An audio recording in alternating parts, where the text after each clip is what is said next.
Every sound you make in this house is recorded forever, and by the time you realize why, it's already too late to leave. The house sat at the very end of Briarwood Lane, where the road stopped being paved and crumbled into cracked dirt.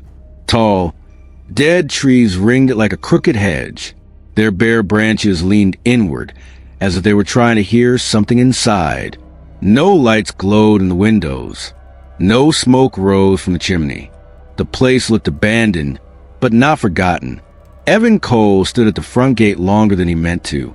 He'd driven for hours to get there, following directions that barely loaded on his phone before the signal died miles back. The silence out here felt wrong. Not peaceful, hollow. Even the insects were quiet. The house was older than he'd expected. 2 stories tall, dark with siding, warped by time and rain. The front porch sagged slightly, as if it had grown tired of holding weight. A single porch light hung above the door, dead, its glass cracked. Evan took a deep breath and stepped forward. The key turned smoothly in the lock. Too smoothly. When the door swung open, the smell hit him first. Dust, old wood, and something faintly metallic, like cold wires or damn machinery. He hesitated, then stepped inside. The door closed behind him with a soft click. The sound carried through the house. Evan listened. The echo didn't fade the way it should have. It lingered, stretched, as if the sound had been caught and replayed before eventually dying away. "Hello," Evan called.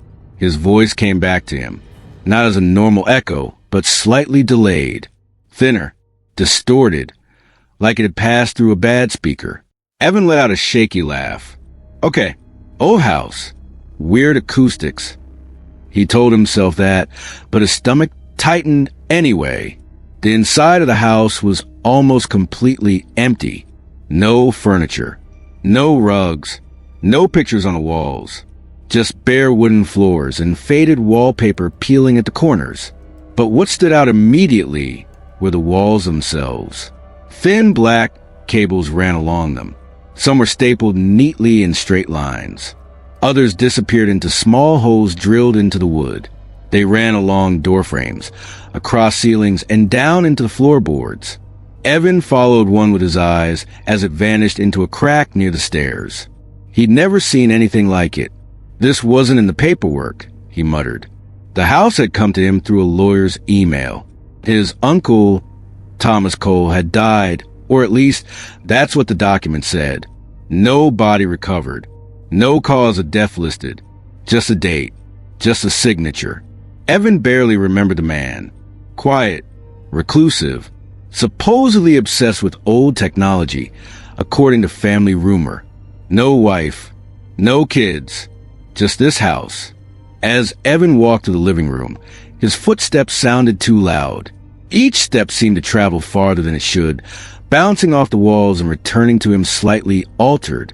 He slowed his pace, suddenly aware of how much noise he was making. In the center of the room, something small sat on the floor. At first, he thought it was trash. Then he recognized it. A handheld audio recorder. Old-fashioned, dull gray plastic.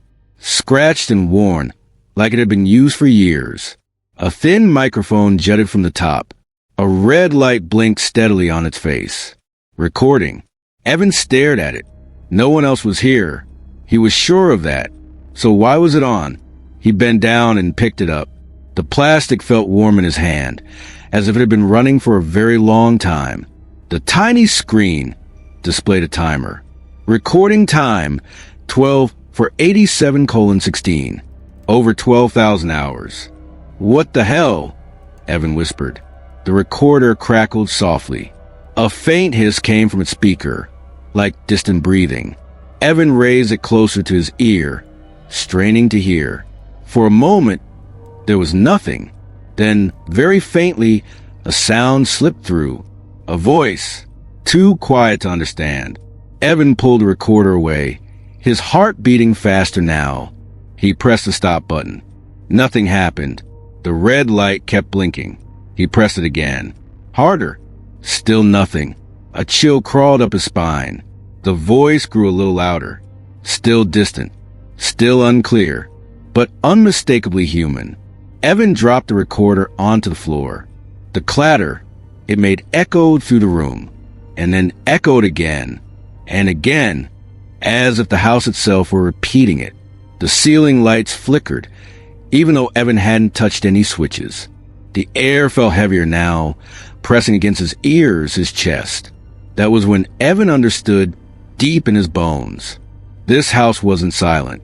It was listening, and it had already started recording him. Evan didn't sleep that night. He lay on the bare wooden floor of the upstairs bedroom, staring at the ceiling, listening to the silence. The house made no normal sounds. No creaks. No settling wood. No wind brushing against the walls. It was as if the house were holding its breath. He checked his phone.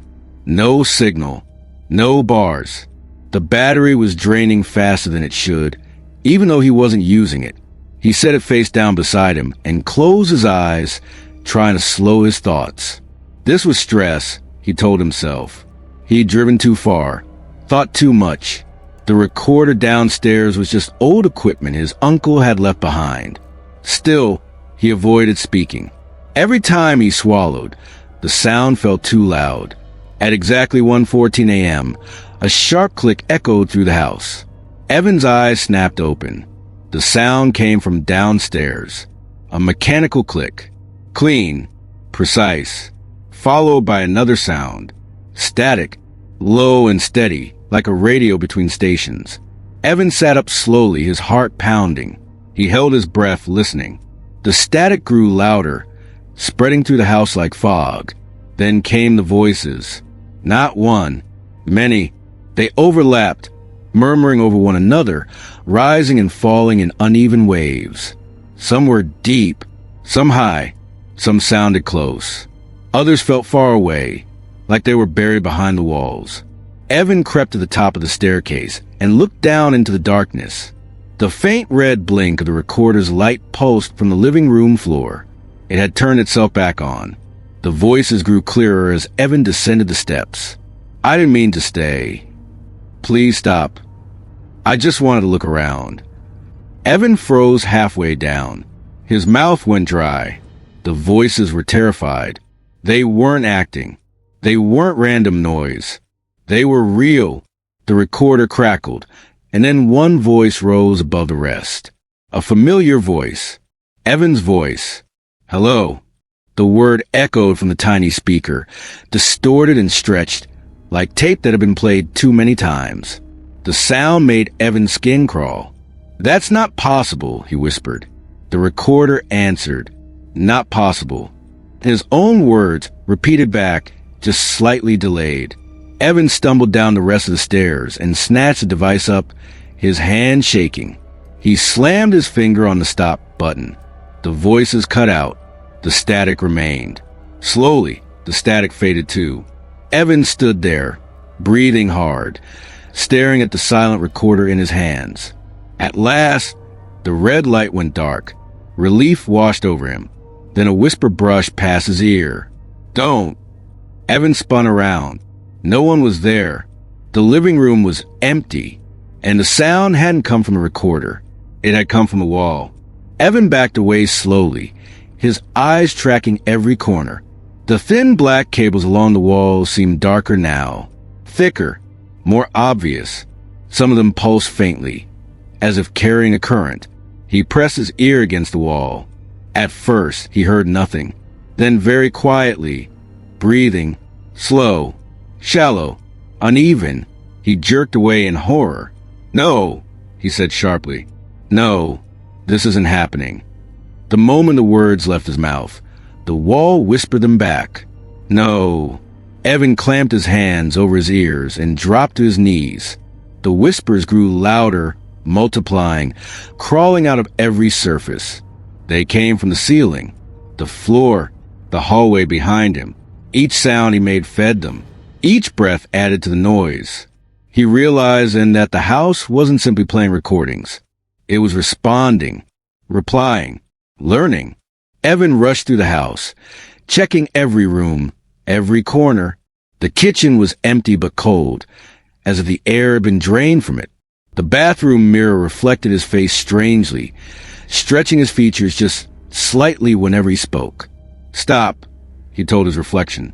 The reflection smiled a second too late. He backed away, trembling. By dawn, the whispers faded. The house returned to its unnatural silence. Evan sat on the floor near the front door, exhausted, his back against the wall. He hadn't slept. He hadn't spoken. He barely breathed. In the stillness, he noticed something new. Scratches near the baseboard. Small, repeated marks carved into the wood. He leaned closer and wiped away dust. Words emerged. Names. Dozens of them. Some scratched deep, others barely visible. At the very bottom, carved more recently than the rest, was a name Evan recognized instantly. Thomas Cole, his uncle. Behind him, the recorder clicked softly. The red light blinked back on. Recording resumed. Evan avoided the basement for most of the morning. The basement door sat at the end of the hallway, half hidden behind a narrow coat closet. It was made of thick wood, darker than the others, with a metal handle worn smooth from use. When Evan had first arrived, it had been locked. He remembered testing it. Solid, unmoving. Now it stood slightly open, just enough to notice. Cold air drifted from the gap, brushing against Evan's ankles as he passed. It carried a damp smell, dust, concrete, and something sharper. Metal, or old electricity. Evan tried to ignore it. He paced the living room instead, keeping his mouth shut. The house remained silent, but the silence felt different now. Not empty, expectant, like it was waiting for him to speak again. A floorboard creaked beneath his foot. The sound echoed once. Then again, not fading, repeating. Evan held his breath until the sound finally died.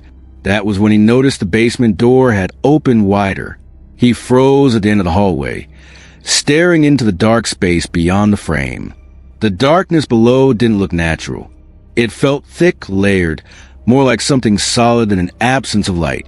"You're imagining this," Evan muttered. The house didn't repeat him this time. Instead, the basement light flicked on. A single bulb buzzed alife, casting a weak yellow glow down the concrete steps. Evan felt a pressure in his chest. Not just fear, something heavier, like resistance, like the house didn't want him to leave without seeing what was below. He descended slowly, one step at a time. Each step echoed too cleanly, too perfectly. The sound bounced off the concrete walls and came back sharper, closer, as if someone were walking right behind him. He reached the bottom and stepped into the basement. The space was larger than he'd expected. Shelves lined every wall from floor to ceiling. They were packed tight with equipment. Audio recorders, microphones, cassette tapes, reel-to-reel machines, hard drives, even old phonographs. Some were decades old. Others looked almost new. Every single device had one thing in common, a red mark. Some were painted, some scratched, others burned into plastic or metal. Beneath each device, words were written directly on the shelf. Names. Hundreds of them. Some neat and careful. Others rushed, barely readable. Dates followed each name. Entry dates. Evan swallowed hard. This wasn't storage. It was a catalog. He picked up the nearest cassette tape and slid it into a deck already plugged into the wall. His fingers hovered over the play button. He hesitated, then pressed it. At first, there was only silence. Then a woman's voice filled the basement. Soft, shaking. "I don't think anyone's been here in years," she said. "It's quiet. Too quiet." The tape crackled. "I should have left." Her breathing grew faster, uneven.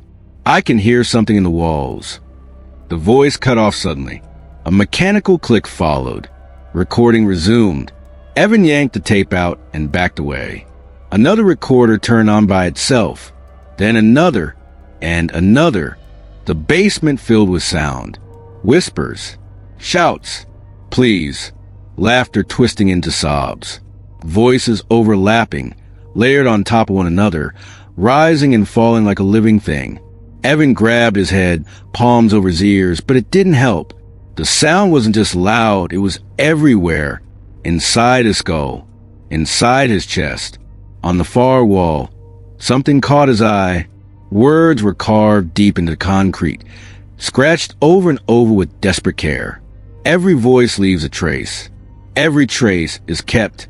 Below that, fresher scratches formed a second message. The house remembers. Evan stumbled back until he hit another shelf. A recorder fell to the floor and cracked open. From its broken speaker came a single word. Evan. His name.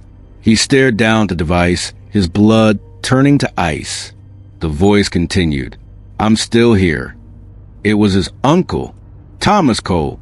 Evan dropped to his knees. You're dead, he whispered. The recorder answered. No, I was recorded. The truth settled over Evan like a weight. The house didn't just kill people. It archived them. Every sound spoken within its walls was captured, broken down, replayed, and stored. Over time, the voices lost their bodies, their names, their identities. They became fragments, echoes trapped in circuits and cable. And someone had to manage it. Someone had to listen. A new recorder blinked to life on the nearest shelf. The name label beneath it was blank. The red mark on its side was fresh. Evan understood what the house expected of him. The whispers softened. The machines hummed steadily. The house wasn't angry. It was patient, and it had been waiting for its next voice. Evan didn't remember leaving the basement. One moment he was on his knees, surrounded by shells of voices. The next, he was standing in the living room, daylight leaking weakly through dirty windows. His body felt heavy, as if it didn't completely belong to him anymore. The house was quiet. Too quiet. The low hum he'd heard in the basement followed him upstairs. Not loud, just constant. A vibration under the floorboards, like a generator running deep underground. Evan walked toward the front door. He wrapped his hand around the knob and turned. Nothing happened. He pulled harder. The door didn't move. Panic rose in his chest. He tried again, twisting the handle until his hand hurt. He stepped back and slammed his shoulder into the wood. The house absorbed the impact without a sound. No, Evan whispered. The word echoed back softly. No. His heart raced. He backed away from the door, forcing himself to breathe slower. He couldn't panic. Panic meant noise. Noise fed the house. He moved carefully now, placing each foot gently, trying to avoid even the smallest creak. He tried a window next. It wouldn't open. Neither would the others. The house was sealed. Evan pressed his forehead to the glass and closed his eyes. He thought of the voices in the basement. Hundreds of them. Thousands, maybe. All of them trapped. All of them heard, but never answered. A whisper brushed past his ear. Listen.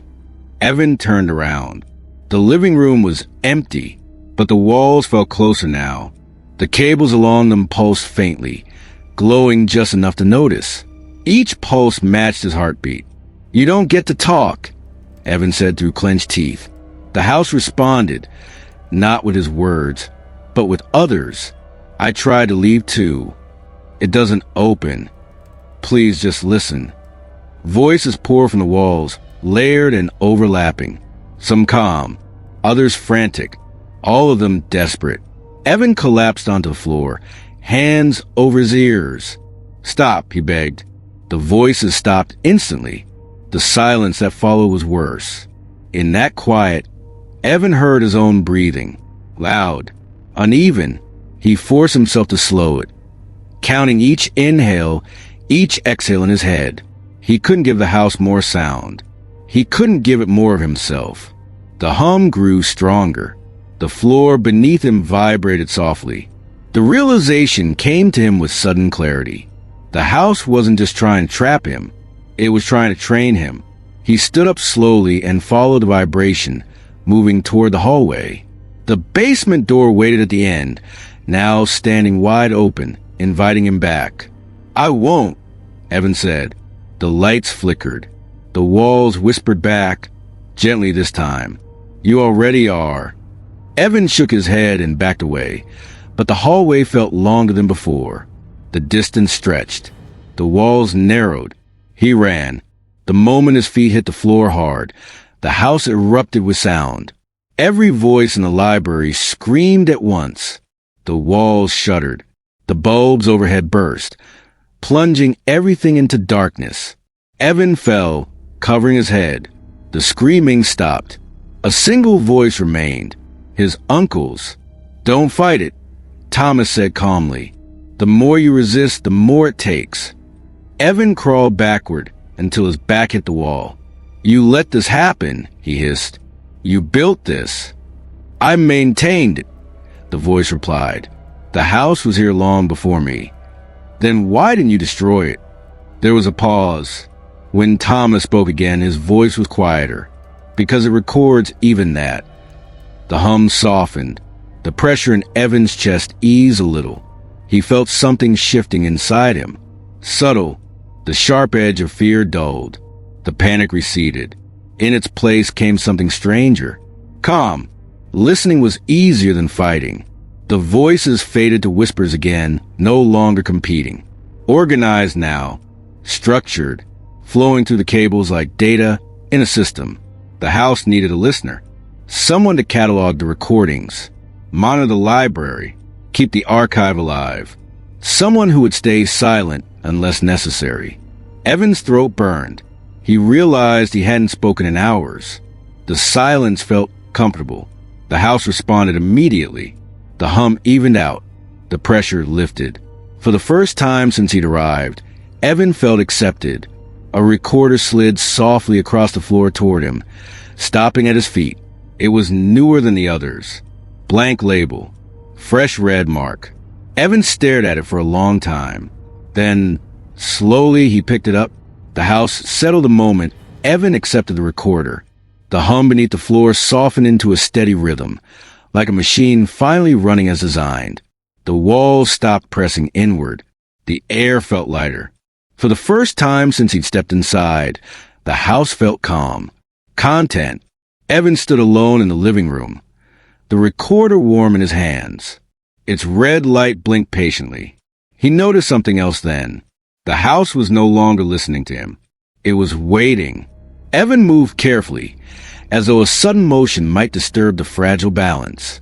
A small desk now sat in the corner of the room. He was sure it hadn't been there before. A chair had been pulled back just enough to invite him to sit. He did. The recorder clicked softly. Recording resumed. Evan spoke for the first time in hours. "Library status," he said quietly. The house answered, not with words, but with sound. A gentle swell of static filled the room, then faded. The walls pulsed once like a heartbeat. Evan understood. He began to listen. Days passed, or weeks. Time no longer moved normally inside the house. Evan stopped checking his phone after the screen finally went black and never turned on again. Each day, new recordings appeared in the basement, each one labeled, each one entered.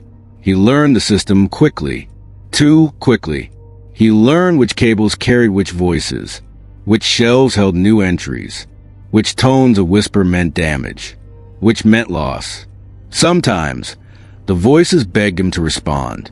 He never did. Speaking too much blurred the lines. The house punished unnecessary noise. It preferred efficiency. Silence was safer. Now and then, Evan heard something different. Footsteps above, a door opening, a new voice. Someone had entered the house. Evan stayed still, listening as the house did what it was built to do. He heard curiosity, then unease, then fear. Every sound was captured. Every word broken down and archived. Evan didn't interfere. That wasn't his role. Months later, at least, that's what it felt like. A man's voice echoed through the house, loud and confident. "Hello." The recorder on Evan's desk blinked brighter. Evan flinched. He remembered that word. He remembered how it felt to say it. The house absorbed the new voice eagerly. Later, Evan descended into the basement to update the library. He paused at a familiar shelf. Thomas Cole. His uncle's recorder sat there, silent now. Its label was faded, its red marked dull. The voice inside was stable, complete. Evan placed a new recorder beside it. The label on the wood read, Evan Cole. The red mark beside it was fresh, bright. Evan stared at it for a long time. He felt no fear, only a faint, distant sadness, like remembering something from another life. Above him, the house breathed. A year passed, perhaps more. The house was sold. Again, cheaply, no questions asked. The new owner stepped inside with a phone pressed to his ear, laughing as the door shut behind him. "Yeah, I just got here," the man said. "It's quiet, but—" The recorder clicked. Recording resumed. Evan listened. From deep within the walls, the voices stirred. The library grew. Outside, the road to the house cracked and faded further. The trees leaned inward. The town forgot the place existed. Inside, the house stayed awake, listening, recording, keeping every voice that entered. And somewhere in a hum of cables and whispers, Evan's voice flowed with the others, calm, measured, endless, guiding the system, ensuring the recordings never stopped. The house didn't need bodies, only sound, and it would never stop listening. Yendi,